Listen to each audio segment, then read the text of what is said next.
Ek sit nou hier op die Ouer Tambo lughawe, internasionale gedeelte, want ek vlieg mos nou Henties Baai toe vir die visfees. As jy nog nie daar is of kaartjies het nie, dan wragtig moet jy nou plan maak. Net kyk, so hier is hulle nou die aeroplyne en hoe hulle nou opstyg en verkeerde gaan. Maar ek wil vir jou sê, mense sê mos altyd die vliegtye is voëlvry. Ek het 'n probleem daarmee. Want het jy al gesien hoe vry voëls? Nommer 1, 'n volstruismannetjie val mos met 'n moerse slag so langs die wyfie net neer.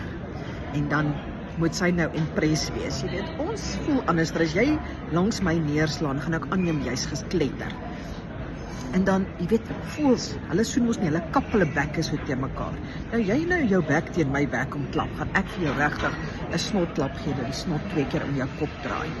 En dan verder staan hulle mos nou so op een plek, so in trippel, jy weet, soos 'n dames by 'n lang ry toilette by die Staatsteater, as hulle nie meer kan knyp nie. Of hulle vlerke so en gaan te kere. Ek weet nie, as jy jou klere of jou vlerke voor my kom skit, dit gaan nie vir my werk nie. So, ek dink ons moet wegbeweeg van die gesegde van voëlvry af.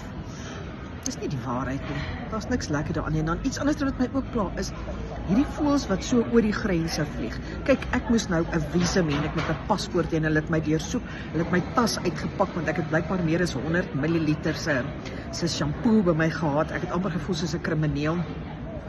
Maar die voëls vlieg net heen en weer. Hulle word nie deursoek nie, geen visums nie. Dis hoekom die voëlgriep ding so los en vas gaan. So ek dink ons moet regtig daarna begin kyk. Maar moenie vir my sê voëlvry nie hoor, want voëls kan nie vry nie. So as jy by my wil aanlê, vat my op 'n oorseese trip, maar moet net nie dink.